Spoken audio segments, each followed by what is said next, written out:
हैं, वहाँ पर उस सूत्र से जहाँ अपनी शर्त पूरी हो रही है तो वो लग जाएगा। इतरेतर योगे समाहारे च द्वंद्वो विहिता। आगे एक बात कहते हैं, इतरेतर योग में और समाहार्थ में द्वंद्व कहा है। तत्र समाहार से एकत्वात् सिद्धमेव एक वचनम। समाहार के एकत्व के कारण एक वचन सिद्ध है।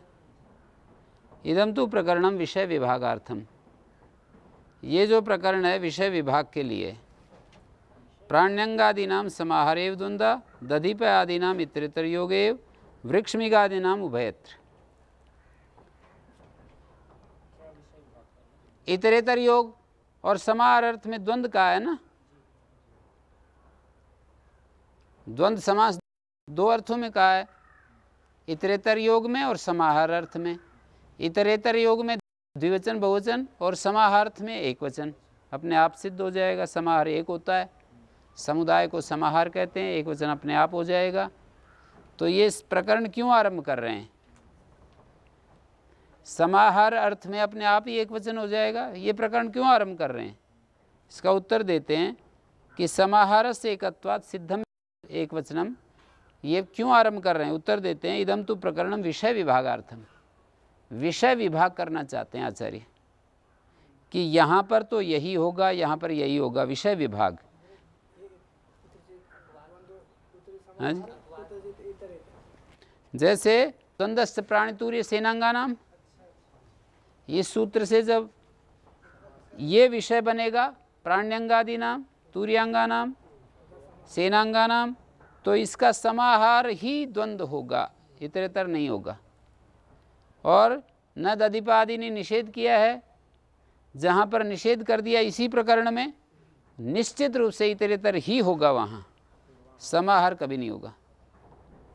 हैं? और जो वृक्ष मृगादि जो पढ़े हैं यहाँ इस प्रकरण में, वो दोनों हो जाएंगे। और इसके अलावा फिर वो जो है ये भी चलता है ना, सर्वोद्वंद्वो विभाषा एकवत् भवति। हाँ, इनके अलावा चलता है। जो ये हैं वहाँ तो सर्वोद्वंद्वो विभाषा एकवत् भवति नहीं चलेगा।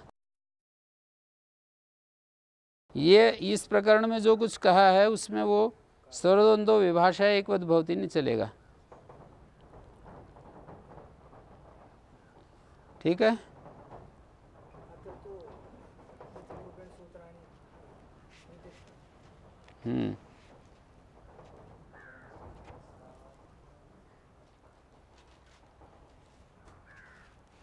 अनुवादे चरणानाम। चरण शब्द शाखा निमित्त का पुरुषेषु वर्तते।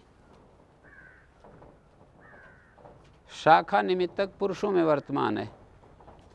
चरणानाम द्वंद्व एकवद भवति अनुवादे गम्यमाने। चरणवाचियों का द्वंद्व एकवद होता है अनुवाद गम्यमान होने पर। चरण क्या होता है? चरण शब्द शाखा निमित्त का पुरुषेषु वर्तते। शाखा निमित्तक पुरुषों में वर्तमान है। शाखा निमित्त है जिसका, उस निमित्त को लेकर पुरुषों में वर्तमान है। चरणानाम द्वंद्व एकवत् भवति अनुवादे गम्यमाने। जैसे एक चरण होता है, हमारा पैर होता है, उसमें शाखाएं अंगुली होती हैं, ऐसे समझ सकते हैं आप लोग। पैर को चरण कहते हैं, अंगुलियों को शाखा। एक चरण में कई कई शाखा होती हैं। चरण शाखा होती है ना, अंगुलियां कई होती हैं, तो एक चरण में कई कई शाखाएं होती हैं। ठीक है। चरण जो होते हैं कई सारे हैं, उनमें से एक एक चरण में कई कई शाखाएं होती हैं।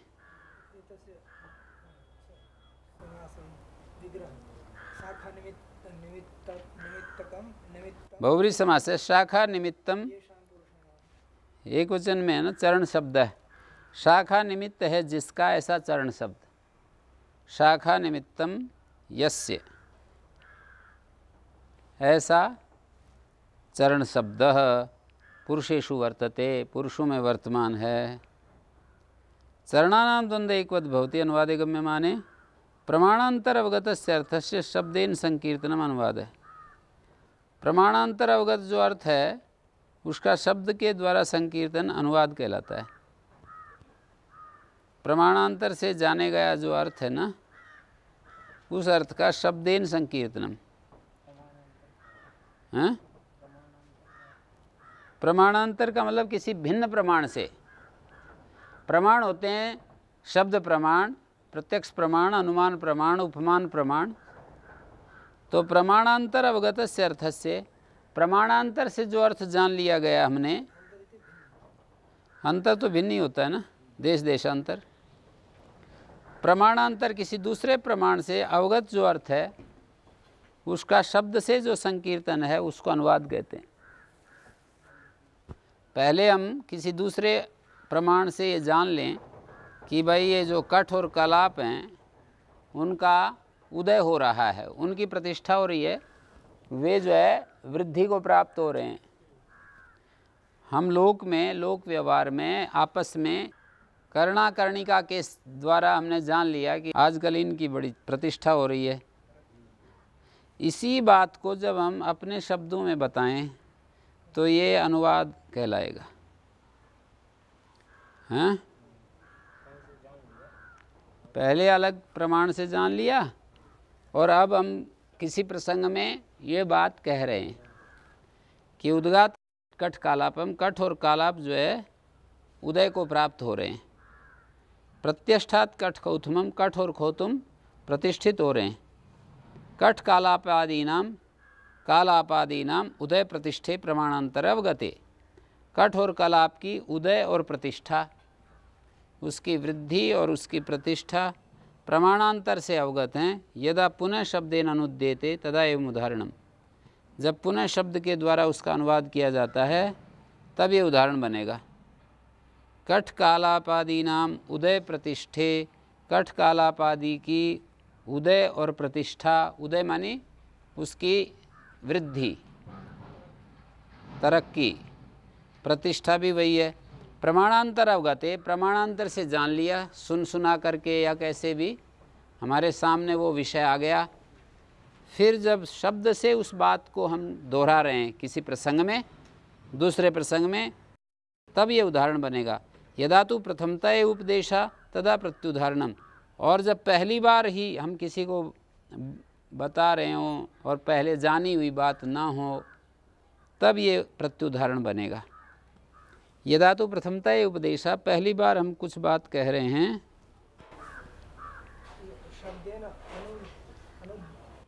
अनुद्येते, अनुवाद का ही क्रिया में प्रयोग कर रहे हैं। अनुवाद शब्द को क्रियावाची बनाकर अनुद्येते तदा इदम उदाहरणम। हाँ, कठ कालापादी नाम उदय प्रतिष्ठा प्रमाणांतर अवगते, पुनः शब्द से उसका अनुवाद कर रहे हैं। सब लोग जान रहे हैं, मान लो स्वामी रामदेव जी के बारे में सब लोग जान रहे हैं, ठीक है। फिर चर्चा में कि आजकल बहुत ही अच्छा चल रहे हैं उनका कार्यक्रम, ऐसा जब हम तो उस बात को कहते हैं तभी अनुवाद होगा। पहली बार जब हम मान लीजिए कोई बात कहें किसी के बारे में तो अनुवाद नहीं होगा। प्रमाणांतरेण अवगतस्य शब्देन आद्यम प्रत्यायनम, प्रमाणांतर से जो अनवगत है, प्रमाणांतर से जिसको नहीं जाना और शब्द से पहली बार बतलाएं, बिना जाने स्वयं बताएं। प्रमाणांतर से जिसको बता रहे हैं उसने नहीं जाना है, उसको पता ही नहीं है, और उसको हम शब्द के द्वारा पहली बार जतलाएंगे, हैं, तो फिर क्या होगा? ये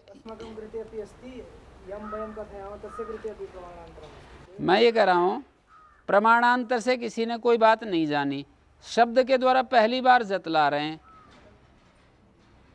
तो ये अनुवाद नहीं होगा, प्रत्युदाहरण बनेगा।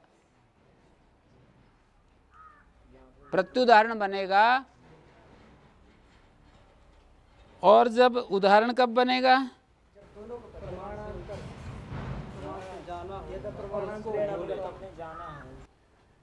पहली बार बतलाएंगे तो प्रत्युदाहरण बनेगा, और ज्ञात को ही दोबारा बतलाएंगे तो उदाहरण बनेगा।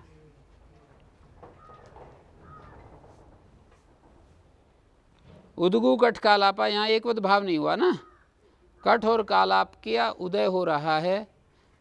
पहली बार हमने किसी को बताया हैं?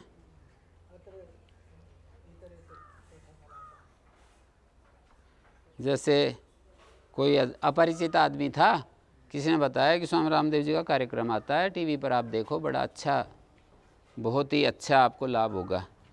तो ये वो तो जानता नहीं था, हमने बताया, तब तो ये प्रत्युदाहरण बनेगा। वो भी जानता है, हम भी जानते हैं, और फिर कोई बात कह रहे हैं, है ना। उद्गु कठ कालापा ये लुंग लकार का रूप है। प्रत्यष्टु कठ कौतमा ये भी लुंग लकार का प्रयोग है। स्थेनोर अद्यतन्याम चेति वक्तव्य में स्था और ऋण धातु से होता है, और अद्यतनी कहते हैं लुंग की संज्ञा है।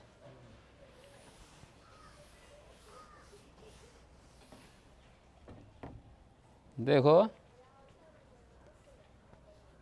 उत उपसर्ग है, ये बीच में सिच आया था, गातिस्था गुपा विव्या, गा धातु से उत्तर लुक हो गया। ये इस दय में मिल गया उद्गात, और यहाँ पर उद्गात में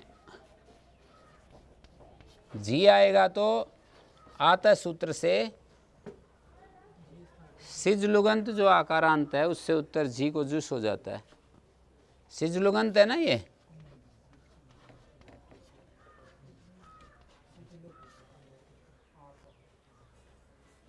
ये गा है, उससे पदांतात से उद्गु, उद्गात, उद्गाताम, उद्गु, सी परता, हाँ, उष्य पदांतात, अपदांत अवर्ण से उत्तर उस पर हो तो पूर्व पर के स्थान में पररूप एक आदेश हो जाता है।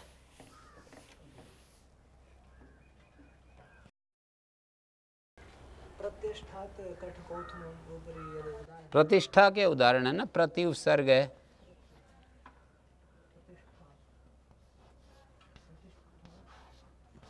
स्था धातु है, सिच आया, तिप का तय है, गातिस्था गुपा विवाह, स्था धातु पड़ी है ना, सिच का लुक हो गया, हट आगम, इको एंडसी,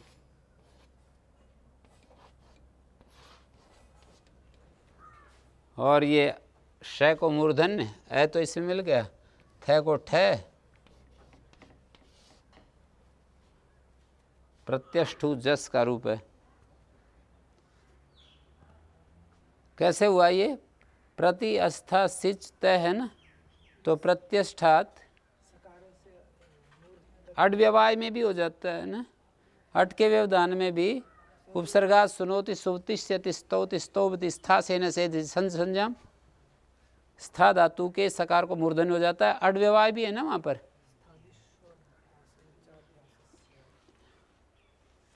अट के व्यवधान में भी हो जाता है। शिवादि नाम, शिवादि नाम वाड व्यवायपी, शिवादियों में अट के व्यवधान में भी मूर्धन्य हो जाता है। तो इस तरह से ये अट के व्यवधान में मूर्धन्य हो गया। और प्रत्यष्ठु में बहुवचन में किससे हुआ ये? उस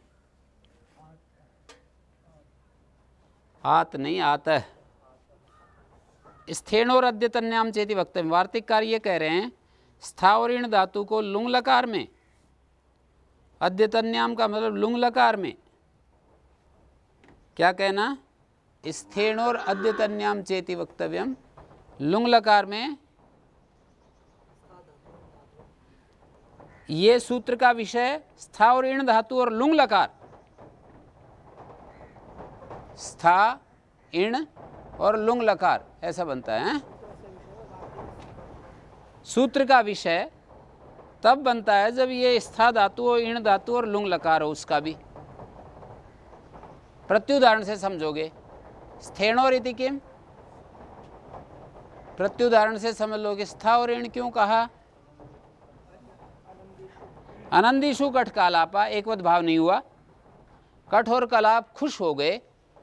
आनंदीशु, आनंदित आनंदिष्टाम आनंदीशु, एकवत भाव नहीं हुआ। लुंग लकार तो है पर स्था और इण नहीं। और देखो अद्यतन्यामिति किम, लुंग लकार क्यों कहा? कहते हैं स्था और इण धातु ही हो पर लट लकार में बोले। उद्यंती कठ कालापा, एकवत भाव नहीं हुआ। प्रत्युदाहरण में एकवत भाव नहीं होगा। ठीक हो गया। उत्पूर्वक इण धातु का रूप है, इणो इण से यणादेश हो गया उद्यंती। उत्पूर्वक इण का उदय हो रहा है, कठ और कालाप का उदय हो रहा है। लुंग लकार में बोलते हैं तो यह अर्थ निकलेगा कठ और कालाप उदय को प्राप्त हुए हैं। और लट लकार में वर्तमान काल के में एक बात कह रहे हैं, उदय को प्राप्त हो रहे हैं। स्था और इण धातु का लुंग लकार में प्रयोग होगा तब ये सूत्र एकवत भाव करेगा। हैं? एकवत भाव कब करेगा ये सूत्र अपना कार्य? स्था इण लुंग लकार में जब प्रयोग होगा तब होगा ये। प्रत्युदाहरण में दिखाया ना, यही तो दिखाया कि आनंदीशु कठ कालापा एकवत भाव नहीं हुआ। और लुंग लकार में स्था और इण धातु नहीं हुई तो भी नहीं हुआ एकवत भाव। उद्यंती कठ कालापा, यहाँ एकवत भाव नहीं हुआ। ठीक हो गया।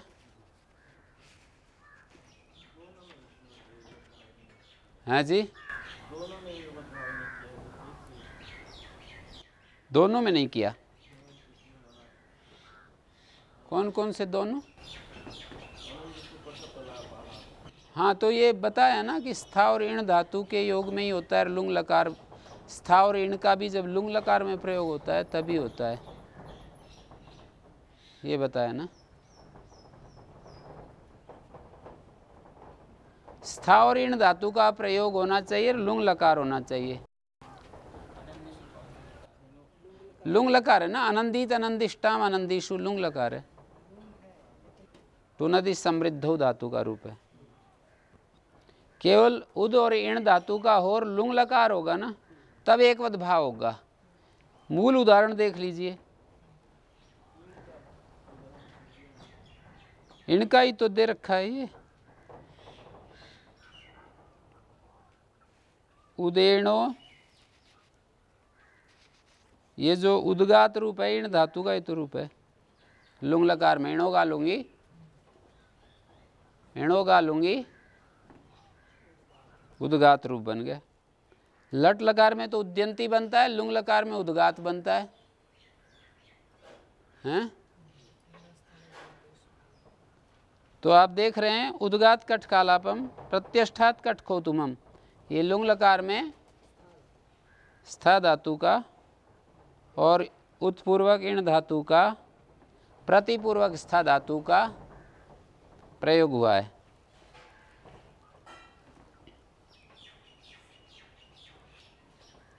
तो प्रमाणांतर से जो अवगत अर्थ था ना उसको शब्द से संकीर्तन अनुवाद है। कौन सा प्रमाणांतर? जैसे शब्द से अन्य प्रमाण जो है प्रत्यक्ष या अनुमान है। प्रत्यक्ष या अनुमान जो है शब्द से अन्य प्रमाण कहलाएगा और उसको हम शब्द में बतलाएं। पहले हम अनुमान से या प्रत्यक्ष से किसी बात को जान लेते हैं और फिर हम शब्दों में कहते हैं। ठीक है। यहाँ पर प्रमाणांतर दो प्रमाण ले लेंगे, अनुमान और प्रत्यक्ष ले लेंगे, शब्द नहीं लेंगे। प्रत्यक्ष से अनुमान से किसी चीज़ को जान लिया फिर हम जो है शब्द में बताएं तो ये एकवत भाव करेगा सूत्र। और वो भी लुंग लकार उत्पूर्वक ईण धातु या स्था धातु का होना चाहिए। प्रतिपूर्वक दिया तो नहीं वार्तिक में, पर ये धातु उत्पूर्वक ईण धातु तथा प्रतिपूर्वक स्था धातु का ही प्रयोग होगा। व्यवहार उदाहरणों को देखने से पता लगता है। सब जगह कालाप उदाहरण देते हैं, उसमें एक सूत्र में ही अनुवदते कठक कलापस्य ऐसा दिया है ना। पहले देखे तीसरे पाद का सूत्र है अध्वर्यु क्रतुर नपुंसकम। यहाँ पर जो अध्वर्यु क्रतु है ये प्रथमा का एक वचन है, पर है षष्ठ्यर्थ में प्रथमा। अध्वर्यु क्रतु, अध्वर्यु क्रतु, अध्वर्यु वेदे यस्य क्रतोर विधानम अध्वर्यु क्रतु। काष्काकार लिख रहे हैं अध्वर्यु वेद होता है ना यजुर्वेद, उसमें जिस क्रतु का विधान है, हाँ, अध्वर्यु शब्द ऋत्विक विशेष में प्रसिद्ध है। तो अध्वर्यु ऋत्विकवाची जो अध्वर्यु है उसका क्रतु के साथ विशेषण बनेगा नहीं। क्रतु दिया है इसी में, सोमयाग, क्रतु शब्द सोमयागेषु रूढ़, जो सोमयाग होते हैं उनमें रूढ़ है क्रतु शब्द। सोमयाग, याग होते हैं सोमयाग, श्रौत याग होते हैं, उनमें से सोमयाग को क्रतु कहते हैं।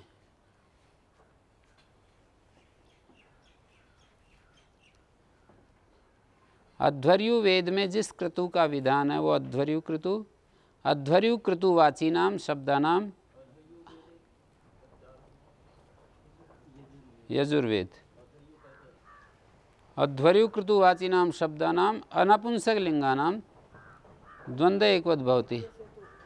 मैंने कहा कि अध्वर्यु व्यक्ति होता है, पर यहाँ क्रतु को विशेषित नहीं किया जा सकता व्यक्ति के द्वारा, इसलिए अध्वर्यु का अर्थ यजुर्वेद लेंगे।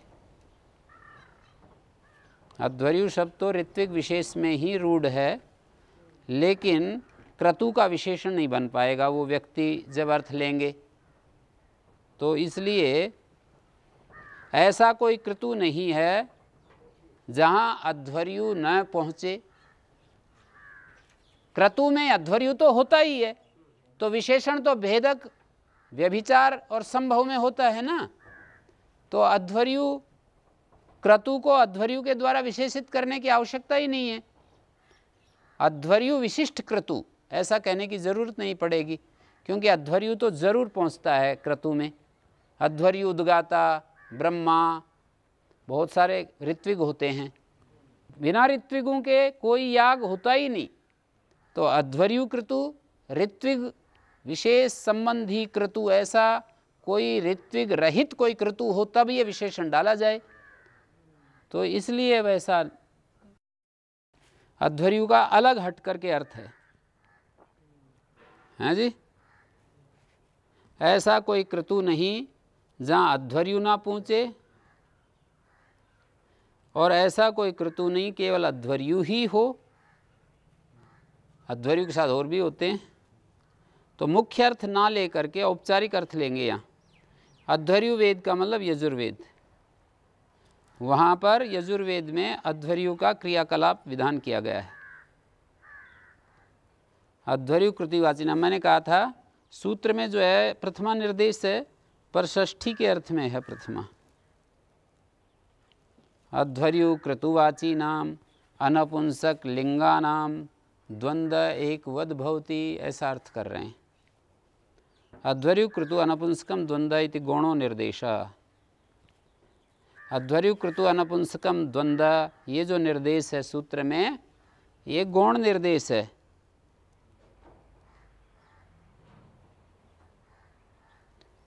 मुख्य निर्देश क्या होगा?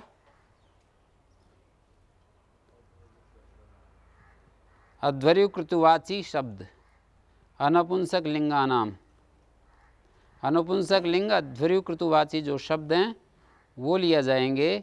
यहाँ पर अध्वर्यु क्रतु अनपुंसकम कह दिया, औपचारिक निर्देश है। अध्वर्यु क्रतु अवयव है जिस द्वंद्व का, उसको अध्वर्यु क्रतु कह दिया, और वही अनपुंसक लिंगावय वो अनपुंसक कह दिया। फिर एक बार समझिए, अध्वर्युकृतुवाची नाम अनपुंसक लिंगा नाम, ये हम अर्थ कर रहे हैं ना, एकवद भाव होता है। अध्वर्युकृतु अनपुंसकम सूत्र में पढ़ा है और उसका द्वंद्व समानाधिकरण से निर्देश नहीं बनेगा। ये अध्वर्युकृतु अनपुंसकम द्वंद्व, ये जो निर्देश है द्वंद्व की अनुवृत्ति आ रही है। अध्वर्युकृतु वाची नाम अनपुंसक लिंगा नाम द्वंद्व, ये तो ठीक बैठेगा। अनपुंसक लिंगा नाम अध्वर्युकृतु वाची नाम द्वंद्व, ये क्या निर्देश? अध्वर्युकृतु द्वंद्व अनपुंसकम, नपुंसक भिन्नम, वो एकवद होता है। ये निर्देश बन नहीं रहा, इसलिए कहा गौण निर्देश है। अध्वर्युकृतु इति किम इषु वज्रौ द्विविध बल भिदौ, ये जो है अध्वर्यु